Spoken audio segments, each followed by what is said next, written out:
Estamos en el 98.7, estamos poniendo la mañana en camino. Nos acompaña hoy la música de Mandrake Wolf y La Dulce. Estamos escuchando la banda, La Dulce, que junto a Mandrake estarán en el ciclo Montevideo de las Artes en distintas salas de la ciudad. En este caso, hoy, nada más ni nada menos, que en el Teatro Solís. Es a las 7:30 de la tarde, pero ya tenemos la información de que las entradas están agotadas. Es con entrada libre, había que comunicarse con las distintas salas, qué sé yo, el Solís es una, la Verdi otra, estoy citando a memoria, el Florencio Sánchez, también el Galpón, alguna más que se me está escapando en este momento.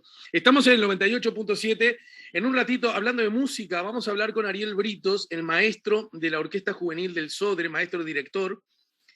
Lo vamos a hacer porque la verdad me dio mucha emoción y mucha alegría republicana, podríamos decir, que en el marco de los partidos de Uruguay, de la selección de Uruguay frente a sus rivales, Bolivia y Ecuador, estoy hablando de los partidos que se jugaron aquí, me pareció un gesto hermoso, estético y hasta ético que escucháramos los himnos en vivo con la orquesta juvenil interpretando sendos himnos ahí, el de nuestros hermanos del continente y el nuestro propio.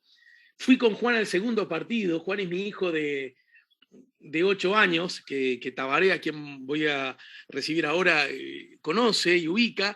Y Juan me dijo, parece que estuviera grabado, papá, porque se escuchaba tan bien, la perfección era tal, así que me voy a sacar las ganas de conversar con Ariel Britos a propósito de esta trayectoria y peripecia de la Orquesta Juvenil del Sodre. Y ahora lo dicho, abrimos los brazos para recibir a Tabaré Viera, el flamante ministro de Turismo. Hola Tabaré, buen día y bienvenido. Buenos días, Alejandro. Buenos días a toda la audiencia. Es un gusto, como siempre, compartir este programa. Igualmente para nosotros. Tenemos un manojo precioso, enorme de temas para abordar, de cosas que han pasado, imagínate, además, estando ya en septiembre, y cosas que inexorablemente deberán pasar y cómo nos preparamos para eso, ¿no? Pero antes, oficianos de corresponsal deportivo y decinos cómo anduvieron las carreras allá en Rivera, porque bueno, además el ministerio tuvo que ver en eso, ¿no? Sí, realmente un evento deportivo automovilístico de primer nivel internacional. La competencia dentro del TCR argentino, turismo de carretera, que realmente es una categoría, digamos, que funciona mucho, muy famosa y que además es muy internacional y compiten pilotos de varias partes del mundo. Es la categoría en que está compitiendo Sebastián Urrutia, nuestro gran automovilista coloniense, uruguayo, y que compitió justamente en esta fecha en el Autódromo Eduardo P. Cabrera de la ciudad de Rivera. Autódromo Santiago, ¿verdad? Santiago, ¿qué dije? Sí, sí. Sebastián me parece, pero todo el mundo entendió. El nombre. Era otra vez, Santiago. Realmente el espectáculo fue brillante, fue muy colorido, con mucha participación de varios equipos europeos, uruguayos, locales, argentinos, brasileños, con un marco de público, lamentablemente reducido por los aforos, en un autódromo que ha sido remodelado y ampliado en los últimos años y que hoy todos coincidieron que incluso es el mejor autódromo de la región. Una pista de un trazado además muy, muy vistoso, porque tiene no solamente las curvas, sino subiditas y bajadas. Y realmente fue una fiesta espectacular con máquinas muy lindas y con otras carreras de varias categorías en 2 jornadas completas, sábado y domingo. Santi Urrutia ganó su carrera. Es la primera vez que corría en Uruguay. Esto es lo curioso, había corrido en karting. Qué paradoja, ¿no? Qué paradoja, por eso estaba feliz y había podido concurrir con toda su familia. Santiago tiene una familia muy, muy linda, muy familia uruguaya, ¿no? y pudieron concurrir a verlo, por lo tanto, y fue una gran fiesta, así que estamos muy contentos. El deporte del automovilismo es muy interesante y desde el punto de vista turístico es un producto a seguir apoyando, a desarrollarlo. Todos sabemos que trae un público de alto poder adquisitivo y por lo tanto además tiene un efecto multiplicador en la economía local, en la economía uruguaya, que es muy positivo. Así que con el éxito de lo que fue esta carrera, este evento, los propios organizadores del TCR y otros organizadores están muy entusiasmados para incluirlo como fecha anual en su calendario e incluso para el advenimiento de otras categorías y de otras carreras que tiene, por ejemplo, Brasil también. Así que es un atractivo turístico para nosotros, un producto también interesante. ¿En qué momento, Tabaré, en qué momento hay, porque de verdad te digo, no sé exactamente cómo funciona esto, en qué momento alguien te llamó y dijo, prepárate que podés ser vos el ministro? A ver, las cosas como suele suceder en estos casos, tienen un desenlace bastante rápido. ¿No? Uno no está muy preparado y se va produciendo el desenlace. En determinado momento, digamos que hubo una conversación con el doctor Sanguinetti, con el propio ministro Germán Coutinho, donde allí sí se estableció... Hoy estás bravo para los nombres. Germán Cardoso. El ministro Germán Cardoso. Son dos. Pero pará, hay que admitir que en las iniciales andas bien. Sí, claro, me sale por ahí. Sí. Bueno, tuvimos esa conversación entre el doctor Sanguinetti, el exministro, y por allí entonces, bueno, surgió esa posibilidad cuando el presidente de la República lo llamó y fue hasta la casa del doctor Sanguinetti y estuvieron conversando. Bueno, después también tuvimos una reunión nosotros. Pero aquel, por ejemplo, a aquel primer artículo que publicó Búsqueda, el primero estoy diciendo, que daba cuenta del director de turismo, que ya no estaba operando como tal, y en fin, las primeras noticias acerca de, llamémosle así, presuntas irregularidades. Ahí ya se abrió la chance, alguien te dijo, mirá que no sabemos en qué puede terminar esto, o no. No. Fue después. Después, mucho después, porque digamos que no se habla de sustitutos cuando no están planteados sustituciones. Y en ese sentido, hasta último momento, por eso digo, el desenlace fue prácticamente 24 horas, en la que el presidente de la República conversa con el doctor Sanguinetti, no llama al doctor Sanguinetti, al otro día fue la nueva conversación o la conversación personal de Sanguinetti con el presidente de la calle, y bueno, digamos que fue todo muy rápido, y la decisión también del nombre y este honor que se hiciera por parte del partido, en definitiva, en la nominación, pero la distinción del presidente de la República, que definitivamente el que designa a los secretarios de Estado, fue muy rápido, fue en 24 horas y después un periodo de un fin de semana en la que estuve pensando yo, se aceptaba. Ajá. Es decir que, bueno, ese es un buen dato. Más allá de que estaban dadas las circunstancias, más allá de que estaba hecho, me imagino, la solicitud por parte de tu partido en general y Ballistas en particular, y muy particularmente la del expresidente Sanguinetti, aún así, vos dijiste, para que tengo que evaluarlo, medirlo, pensarlo. Sí, claro, hubo un fin de semana entero de cavilaciones. Pero bueno, en definitiva, eso fue lo que resolvimos. Y como dicen en el interior, para adelante están las casas, ¿no? Entonces hay que seguir adelante, sobre todo, bueno, con el advenimiento inminente de la temporada de verano, saliendo además de toda esta etapa de crisis sanitaria y y un sector como el turístico, que es uno de los más afectados, así que inmediatamente a ponernos a trabajar, a conformar el equipo. Estos han sido días de mucho estudio, de muchas reuniones, de muchos informes. Y sobre eso quiero que me cuentes algo, porque cada vez que ocurren cosas de este tipo, es decir, cuando hay un cambio de ministro o incluso cuando se arma un gabinete, vuelve a ponerse arriba de la mesa. A mí me parece bien que se ponga arriba de la mesa porque da la chance de discutirlo. A ver si me ayudas en el abordaje de este tema. La famosa, digamos, la famosa puja entre los técnicos y los políticos, ¿verdad? Quiero decir, bueno, entonces si vos querés un ministro de salud, lo que tenés que poner es un gran técnico en alguien que administre servicios de salud. Si querés por un ministro de transporte, bueno, alguien, de pronto un ingeniero, un experto que tenga que ver con él, y así sucesivamente, un ministro de turismo, un técnico en... Por otro lado, está la mirada que reivindica.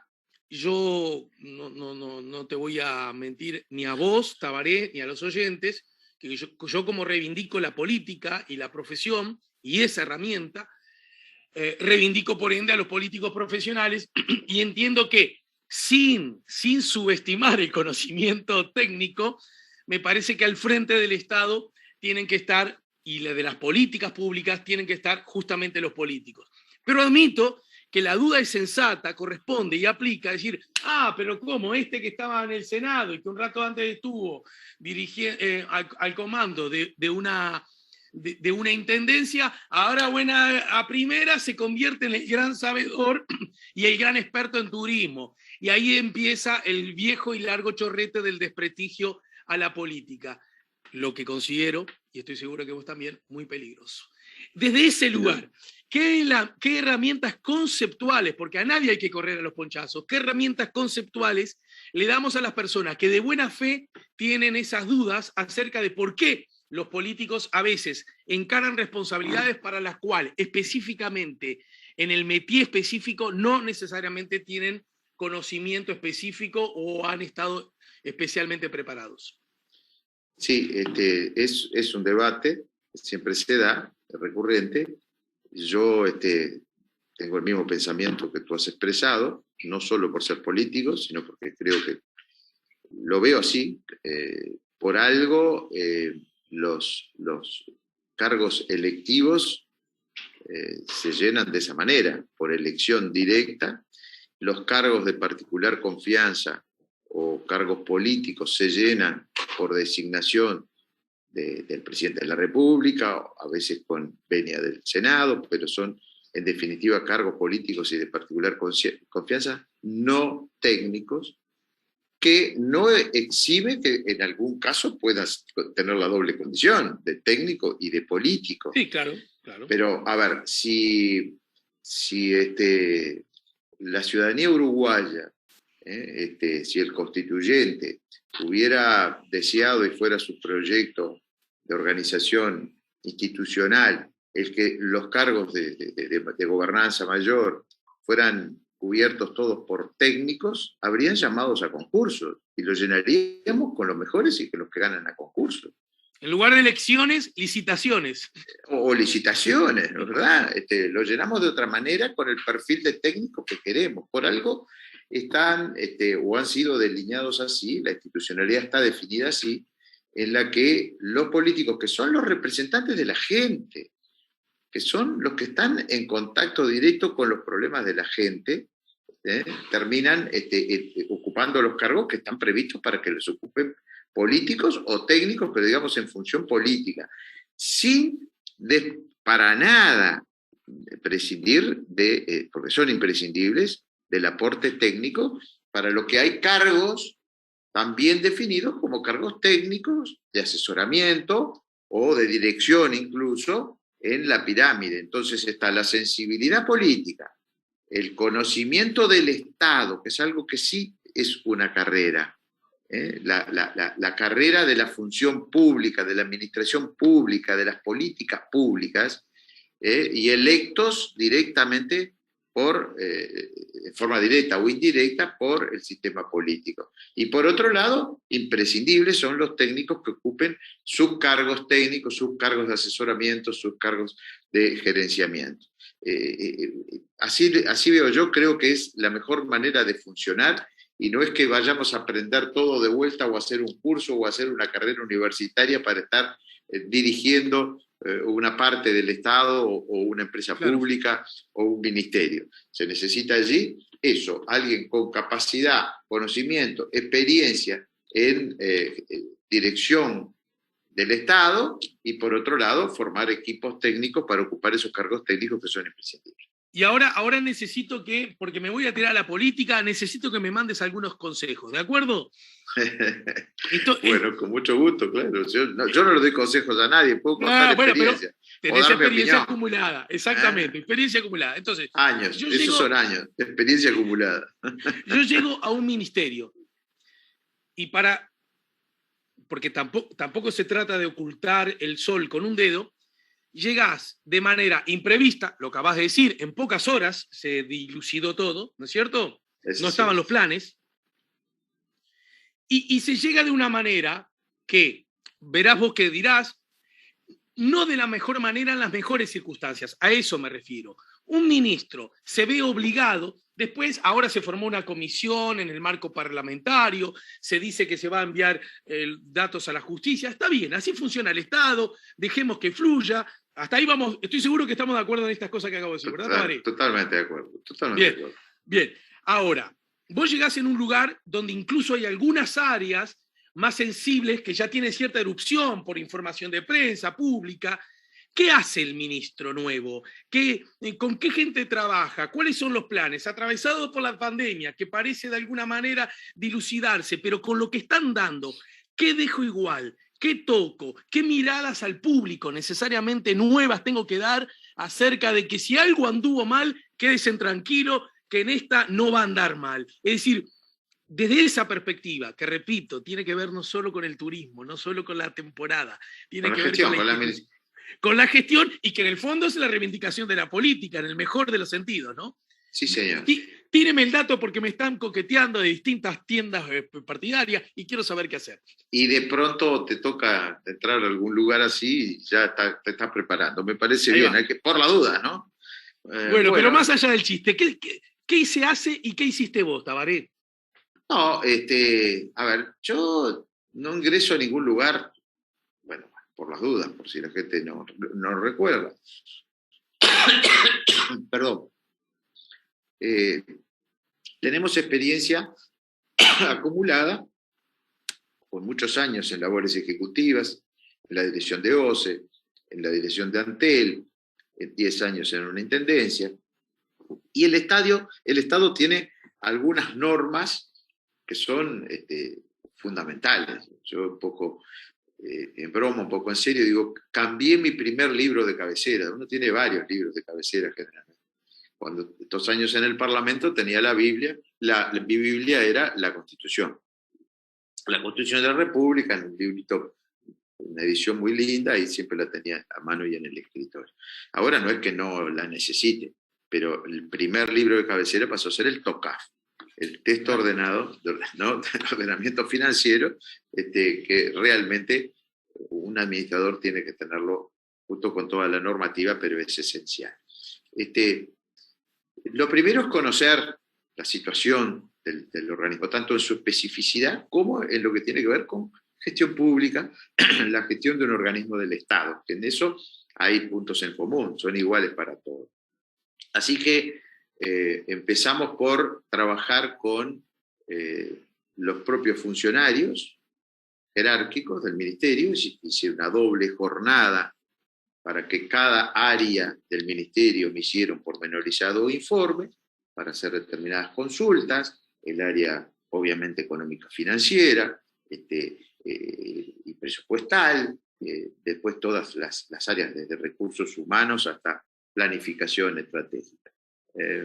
Doble jornada, tiempo completo, encerrados afuera del ministerio, junto al subsecretario Remo Monseglio, que de alguna manera es una continuidad y es alguien que conoce muchísimo sobre el tema turismo. y con el director general, abogado, que realmente me da mucha seguridad en cuanto a la parte jurídica, y al director nacional de turismo, que es lo específico. Pero luego con cada área del ministerio, es decir, conocer la realidad de cómo es institucionalmente el ministerio, y segundo, cómo está funcionando y cómo viene. En el área específicamente técnica, bueno, en la gestión administrativa, acá el concepto que hemos transmitido es: todo debe ser exactamente como dicta la ley. Y acatando textualmente a lo que indican las normas, las leyes, los decretos reglamentarios, texto ordenado para compras, no vamos a tener problemas. Yo no Bien, miro para atrás. Esto que me decís, no lo tomes como ninguna cáscara de banana, pero esto que me decís, todo lo que vamos a hacer apegados a la norma, y ese especial énfasis y ese especial cuidado, bueno, eso lo no dije es una siempre. picardía de mi parte, pero supongo que si haces hincapié en eso, es porque quizás advertiste que en la etapa anterior no ocurría tanto. No, buena pregunta. Esto lo digo siempre que empiezo cualquier gestión y cualquier administración. ¿Por qué digo? Porque gestionar la cosa pública tiene sus complejidades, y el ejecutor lo que tiene es un gran deseo y un gran compromiso y un gran afán por ejecutar, por hacer las cosas. Y en el hacer las cosas se encuentra una serie de limitaciones, sobre todo que van prolongando los tiempos, y a veces llegan a ser imposibles algunas ejecuciones por esas cuestiones de tiempo, por lo que es el proceso administrativo, el proceso legal. Y de allí que a veces en ese afán hay algunas cosas que se saltean o que se apuran o que no se toman los tiempos definidos. Yo esto lo he dicho, no es para este caso, es para todos los casos que me ha tocado gestionar. Apeguémonos a las normas, que no sea la excepción, porque hay excepciones y están previstas por las leyes, la norma, al revés, la excepción no puede ser la norma, debe ser una excepción. Y eso está previsto. Por ejemplo, todo el mundo habla de las compras directas, y las compras directas son legales, están previstas. Hay en el artículo 33 del TOCAF una cantidad de incisos, al J no me acuerdo, y cada uno con varios numerales, que describen aquellas situaciones en las cuales se pueden hacer compras directas más allá del límite previsto en la ley, y no hacer la licitación. Por ejemplo, a poner un ejemplo de las decenas que hay, cuando es un único proveedor, no va a comprar algo que hay un único proveedor, no tiene objeto de la licitación. En definitiva, entonces, sobre todo cumplir con los pasos del trámite, de los tiempos que lamentablemente a veces se imponen, pero que van a favor de la transparencia, y eso, repito, lo aplico y lo he aplicado en cada lugar donde me tocó ser el responsable. Es posible, y pasamos a otros asuntos de los muchos que tenemos para abordar, es posible que este celo, repito, que tiene que ver con la cosa pública y su manejo, pero como también dijiste, a veces las urgencias, las necesidades, las ansiedades, hace que conspiren contra, digamos, el respeto más pleno, absoluto y sin excepciones a la norma. A ver si te voy interpretando bien. Yo tengo la impresión, y vos decime si le estoy agarrando el bizcochazo, que Tabaré Viera, cuando arranca la gestión frente al ministerio, dice lo siguiente: muchachos, sabedores que a veces hay excepciones y que a veces la norma lo permite, pero que incluso a veces se hace una generosa vista gorda sí, en el afán de lograr mejores resultados para la República. En este caso, por los antecedentes y porque vamos a estar inexorablemente bajo la lupa de todo el mundo, los nuestros y los no tan nuestros, vamos a ser especialmente rigurosos en esa materia. ¿Puede ser que ese haya sido el paradigma? Es así. Yo lo he dicho al iniciar todas mis gestiones y las vuelvo a repetir. Siempre las vuelvo a repetir. El proceso administrativo hay que cuidarlo, y el apego a las normas debe ser constante. En este caso es verdad, no lo puedo negar. Yo asumo condiciones excepcionales o muy especiales, donde está claro de que hay allí un foco especial y donde debo tener ese celo exacerbado, pero por supuesto, claro, cualquiera lo hace. Obvio.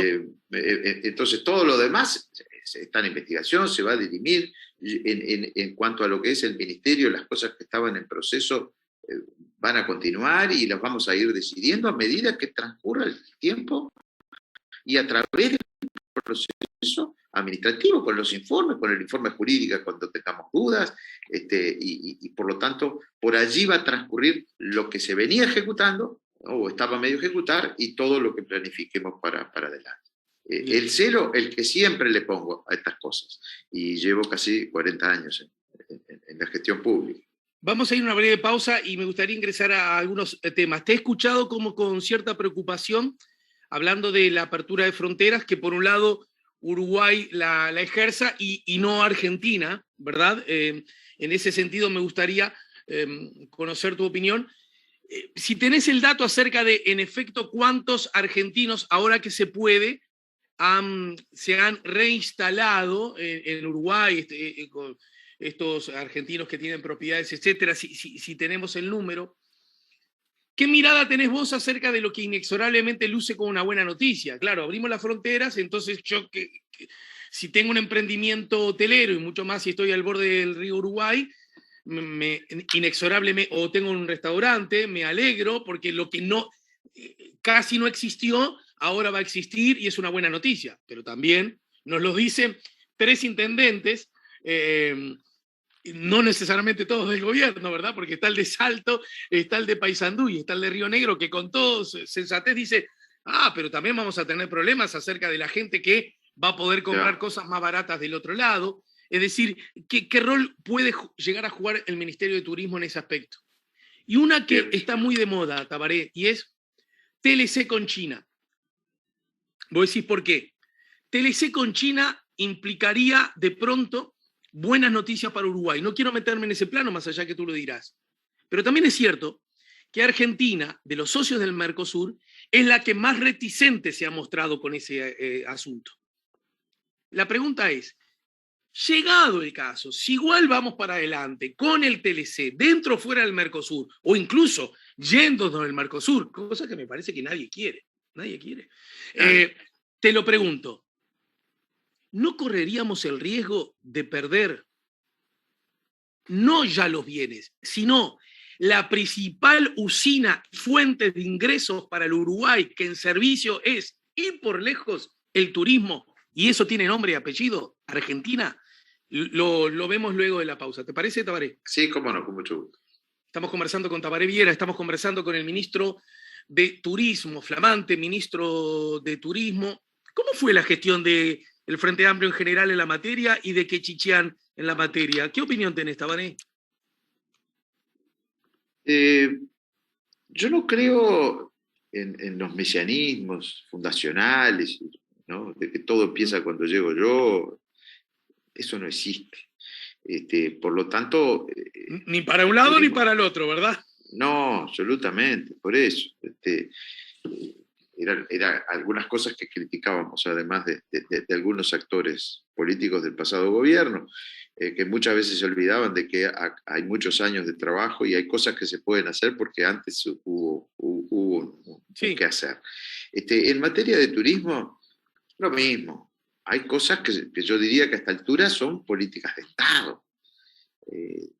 Algunos productos turísticos que ofrece Uruguay, que están muy maduros, como se llaman en el lenguaje turístico, bueno, obviamente hay que seguir apoyándolos, tratando de desarrollarlos, tratando de desestacionalizarlos, tratando de que haya una descentralización, apoyando con la difusión, con la innovación. Y estamos hablando del turismo costero, con todo lo que implica, sol y playa, todo lo que tiene que ver con los cruceros, todo lo que hoy se denomina turismo costero es una política de Estado en Uruguay, y hay que seguir apoyando y difundiéndola y mejorándola. Todo lo que tiene que ver con el destino termal, que logró una desestacionalización. Hoy el destino termal está trabajando los 12 meses del año, prácticamente antes No solo era de turismo. temporada. No solamente en turismo, no solamente Pero en porque la primavera, en pregunta invierno. era la gestión Frente Amplio en general y Quechichán en particular. ¿Todo esto es para reconocerle estos méritos? Sí, ¿Que por ahí claro, viene la respuesta? seguro, porque son políticas que ya son políticas de Estado que ya venían siendo trabajadas y bien trabajadas y las vamos a seguir trabajando. Hay una cantidad de productos que ya venían también trabajándose, que eran emergentes, productos emergentes, que lo vamos a continuar. ¿Hablaste con Quechichán? Porque hasta semanas eras compañero de ella en el Senado, ¿no? Sí, sí, yo tengo muy buena relación con Cochichán desde que era directora de turismo de la Intendencia de Montevideo y yo era intendente. Claro. Y algunas cosas trabajamos juntos y ella siempre nos apoyó, también obviamente como ministra. Tengo buena relación y creo que es bueno de que si quieren aportar todos los exministros y equipos que tenían, tengo amigos que como Antonio Garámbula, por ejemplo, que trabajó claro. en el ministerio Cardoso pasado. la peleaba un poquito a Quechichán, me daba la impresión, ¿o no? Bueno, no sé, no tengo claro. Yo te digo que yo creo que uno no empieza y no funda algo, sino que hay cosas que hay que seguir trabajándolas porque estaban bien, otras que no estás de acuerdo y las vas a descontinuar y después pondremos nuestra impronta en la medida en que también las realidades van cambiando. Vaya que cambió con todo esto de la pandemia. Así que acá no hay preconceptos y no hay ideas fundacionales. Vamos a continuar con un trabajo y ponerle nuestra impronta, trabajando con mucha sinergia.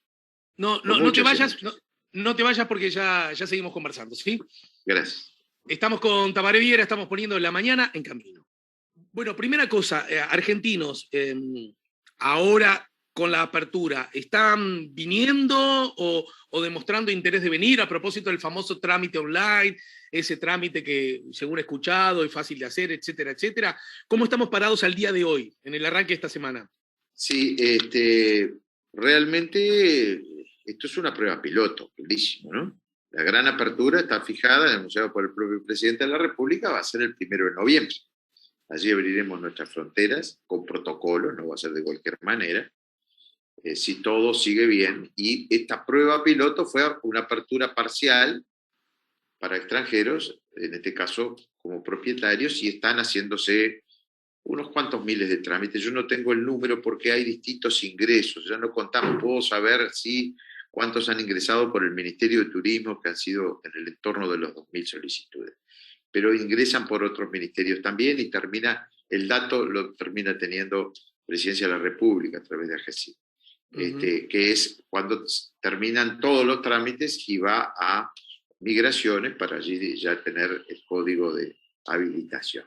De cualquier manera, es una gran prueba, es un termómetro de lo que puede pasar, el ejercicio también, que tuvimos que trabajar mucho interministerialmente en lo concreto, lo práctico, qué sucede cuando viene un extranjero a la frontera, ¿no? Y las distintas fronteras, todas son realidades diferentes, una es la fluvial, otra es la aérea, el aeropuerto, pero después tenemos las terrestres, los puentes. Todo esto son realidades que estamos haciendo un ensayo general. Para la gran apertura que vendrá el 1 de noviembre, ya entonces arriba de la temporada, que todos auguramos que sea buena, seguramente va a ser buena, mucho mejor que la pasada, no hay dudas. Así que ahora estamos con eso, con lo práctico, con que se llenen bien los formularios, que en realidad la semana pasada nos informaban que casi 2 de cada 3 formularios vienen con errores y terminan siendo observados o directamente denegados por no llenarlos totalmente. Y es un formulario online que lo va llevando solo. Lo que pasa es que a veces hay gente que quiere forzar la realidad. no es un error del trámite, sino que no cuadra exactamente dentro de lo que está establecido y por allí entra a forzar, ¿no? Es para propietarios y hay que hacer por lo menos una declaración jurada de esa propiedad o probarla con un certificado notarial, y también hay que probar con un documento escaneado la sanidad, es decir, las vacunas, y además llenar todos los campos. Así que estamos en eso. Yo veo que sí, la apertura en noviembre es una buena noticia. Vamos a tener miles de turistas nuevamente. Estamos trabajando con los equipos técnicos en la promoción, estamos trabajando en el paquete de medidas que, como todos los años, de estímulo Uruguay va a dar, y que eso lo va a definir el presidente de la República con los demás ministros, porque muchas de ellas afectan obviamente al erario, a la recaudación, o sea, significan renuncia fiscal, pero seguramente esas cosas van a estar. Y tenemos el problema de la alerta, la preocupación de la gente del litoral, sobre todo, que en la apertura las puertas son de bisagra de vaivén, ¿no? Claro, pero a propósito, y un hilo con este asunto que ya te había adelantado, vos señalaste que también estabas preocupado por la decisión de Argentina de aplazar la apertura de fronteras. ¿Desde qué perspectiva? Porque alguien podría decir, y ayúdame, o a lo mejor estoy errando el bizcochazo, un escenario que sería relativamente bueno para Uruguay, no sería justo, pero sería bueno, es que Argentina no dejara entrar a uruguayos por cuestiones, ponele, sanitarias, y de ese modo los uruguayos que quieran comprar barato no podrían. Sin embargo, deje salir a los argentinos y Uruguay sí los aceptaría. Por lo tanto, los argentinos podrían gastar acá. Ese sería un escenario, entre comillas, favorable para el Uruguay. ¿Cuál sería tu preocupación entonces? No, lo que pasa es que en este momento Argentina no permite o permite semipermeablemente el ingreso de sus propios ciudadanos de vuelta, de regreso. Claro, o sea, van a Uruguay, pero después estos no podrían regresar, en teoría. Para regresar tienen un cupo, que ahora se ha extendido, que se ha ampliado, pero además vuelven por barco, no pueden volver por puentes. Y eso es un costo y un problema adicional. Claro. Y que puede desalentar a muchos turistas venir a Uruguay. El otro problema, evidentemente, es real. Yo no creo que Argentina tenga mucho tiempo sus fronteras cerradas, porque también necesita abrirlas, porque también necesita estar su sector comercial y turístico esperando turistas. Lo que va a hacer Uruguay seguramente es aumentar los controles aduaneros, la fiscalización. Es decir, una cosa es la pérdida de turistas que por razones de precios van a hacer sus vacaciones en Argentina, y otra cosa es quien va a comprar y vuelve con mercadería que afecta directamente el comercio. Y por allí, esto no es un tema nuevo, es un tema que lo venimos planteando en el Parlamento, en la Comisión de Hacienda, hasta que yo fui senador estábamos trabajando en eso, y hay 3 o 4 proyectos, más algunas ideas presentadas, que llevó a que incluso se formara una comisión junto al Ministerio de Economía, con la propia ministra de Economía y senadores de los partidos de la coalición, que se está trabajando en medidas concretas para mejorar la competitividad en la frontera. Pero hay las medidas concretas que puedo entender, incluso hay propuestas de los intendentes específicas. Y ahora hay propuestas de los intendentes. ¿Verdad? Que pueda implicar. El modelo es similar al que ya aplica para el combustible, ¿no es cierto? Podría ser, esa es una de las ideas. Hay distintas ideas. Hay un proyecto del senador Botana, hay un proyecto del senador Manini, hay un proyecto del senador Coutinho, hay ideas que planteaba yo, sobre todo el de conformar esta comisión para trabajar con el Ejecutivo, porque si no, solamente con iniciativa legislativa no vamos a resolver. Ahora se suman las propuestas de los gobiernos departamentales de la frontera con Argentina, y eso me parece muy importante, porque nadie sabe de sus problemas mejor que los que los sufren. Y de Pero al pasar dijiste Entonces, algo. Yo estoy hablando del concepto. Que lo aclararas un poco más, ministro, y es la exigencia en los controles, que uno puede traducir eso, y si lo estoy traduciendo mal, mandame al óvol, de que a lo mejor no se la vamos a hacer tan fácil a nuestros compatriotas para que crucen hacia Argentina, de alguna manera generando, utilizando las herramientas ya existentes desde la burocracia, un implícito desestímulo. ¿Está bien lo que estoy interpretando? No, lo que va a haber seguramente es el cumplimiento de la ley y de lo que debe hacer el gobierno y las oficinas correspondientes. Es decir, el control del contrabando.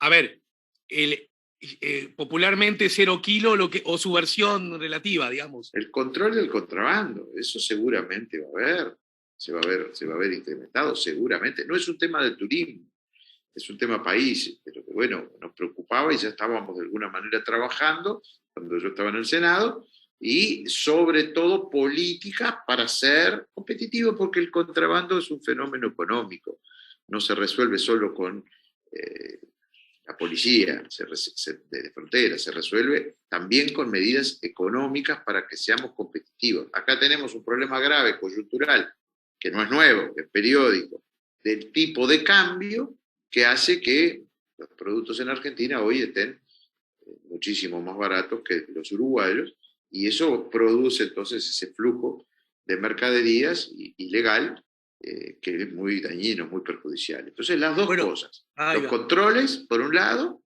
la fiscalización, es obligación del gobierno hacerlo, y por otro lado, las medidas que estimulen y que mejoren la competitividad.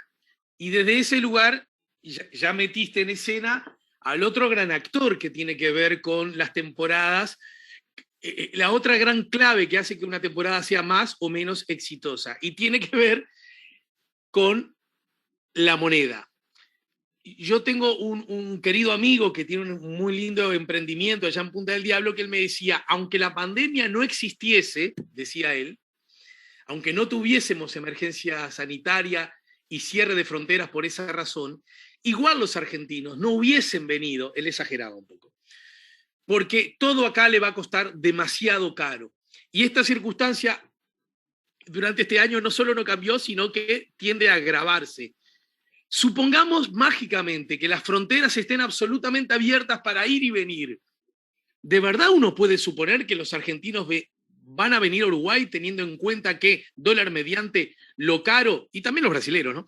Lo caro que le va a resultar nuestro país en las comparaciones? ¿Vos qué pensás, ministro? Y en ese contexto, ¿qué pensás hacer como secretario justamente de esa cartera? Sí, Uruguay se dice comúnmente que es un país caro, que se ve agravado además por esta situación de diferencias cambiarias con sus dos grandes vecinos, pero fundamentalmente con Argentina. Que son nuestros grandes clientes, ¿no? Que son nuestros grandes clientes, sin duda, y todavía hay mucho para crecer allí, sobre todo para el lado de Brasil. Aunque yo creo que no es tanto como se propagandea. A ver. Yo he escuchado por allí que los argentinos van a venir a comprar pesos uruguayos con un precio de 880 pesos argentinos, y que eso pone los precios 4 o 5 veces más caros. Y eso no es así. Eso es, y uno analiza, si puede ver los archivos, y cuando llega a esta altura del año hay mucho de esto, no digo que sea por parte del gobierno argentino, pero sí de algunos operadores y algunos medios de prensa, pero en definitiva ningún argentino viene a Uruguay con pesos argentinos a comprar pesos uruguayos, todos vienen con dólares y comprados a precios realmente mucho menores que, y no oficiales, digamos. Que lo que están, no oficiales, claro.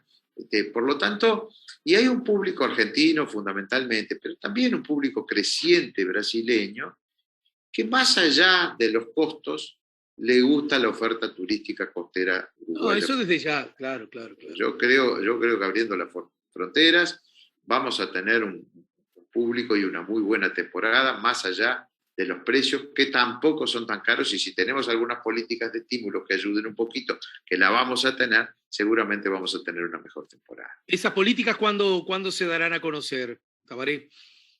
Y yo estimo que más cerca de noviembre, ¿no? Avanzado octubre, pero estamos trabajando en las propuestas y vamos a tener una reunión en su momento con el presidente y con su equipo, con el gabinete, y vamos a definir tanto las propuestas de apoyo al sector, a los distintos sectores turísticos, a los distintos destinos turísticos de Uruguay, que no es únicamente el costero, como así también los beneficios para los turistas, que también queremos incluir algunos o que estén incluidos el turismo uruguayo. El turismo interno fue muy bueno.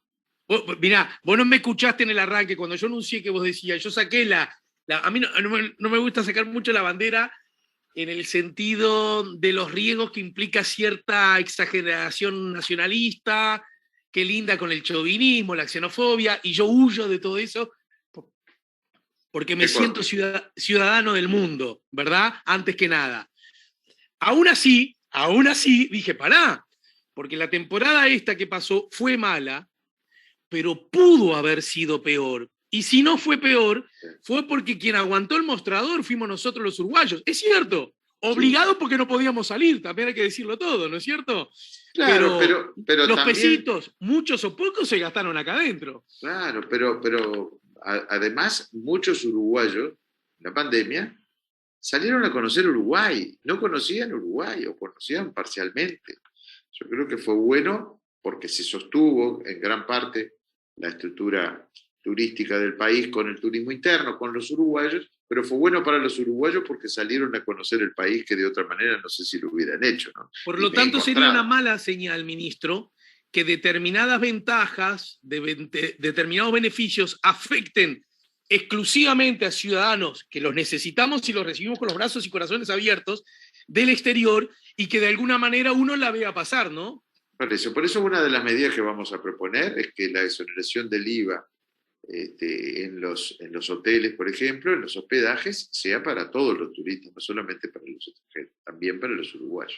Uh-huh. Hay otros beneficios que ya tienen, como el precio de combustible en las zonas de frontera, que ya tienen todos los uruguayos y los turistas extranjeros en la frontera. De manera tal que sí, nuestra política va a ser la de tratar de incluir en los beneficios que otorga el país al turismo interno, que no solo sostuvo, sino que yo creo que tiene también para crecer y debemos seguir promoviéndolo. Por eso, porque hay una diversidad, ya Uruguay, y de alguna manera es lo que queremos mostrar en el stand del Ministerio de este año en el Prado, que está muy diferente, con un concepto distinto, el turismo país, no el turismo por productos o departamentalizado como había antes, que sí es importante, pero sí una proyección de país que es nuestra visión y nuestra intención.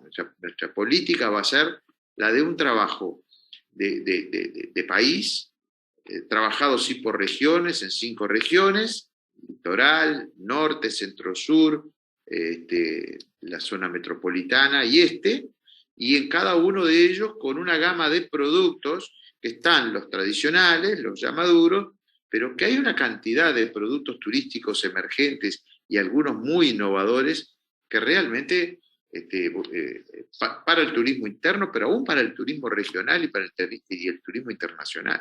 Pero el turismo interno es el que lo ha descubierto. Hablo, por ejemplo, del ecoturismo, claro. Del turismo aventura. Hablo, por ejemplo, el turismo LGTB.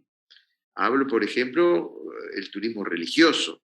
Es decir, una cantidad de productos que estamos trabajando, que están incipientes en la región y que nos va a permitir seguir ampliándolo con el turismo interno, pero también buscar llegar al turismo regional. Bien, Tabaré, como esto recién arranca, también para vos, en la medida que haya determinados asuntos y novedades que compartir con el público, seguiremos conversando, ¿te parece? ¿Cómo no? Con mucho gusto. Pará, que me acordé de una que casi se me olvida. Y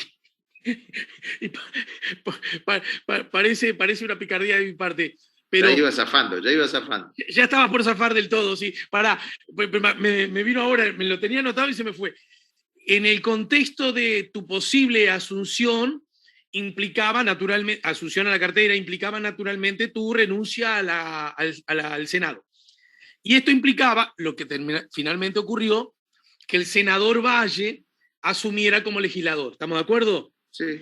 La paradoja que eso implicaba era que justamente el senador Valle, de la lista 15, de alguna manera estaba, por pertenecer a la 15, involucrado en todo este asunto, en todo este derrotero, a través de Chiesa, que fue el que denunció estas presuntas compras o comportamientos irregulares.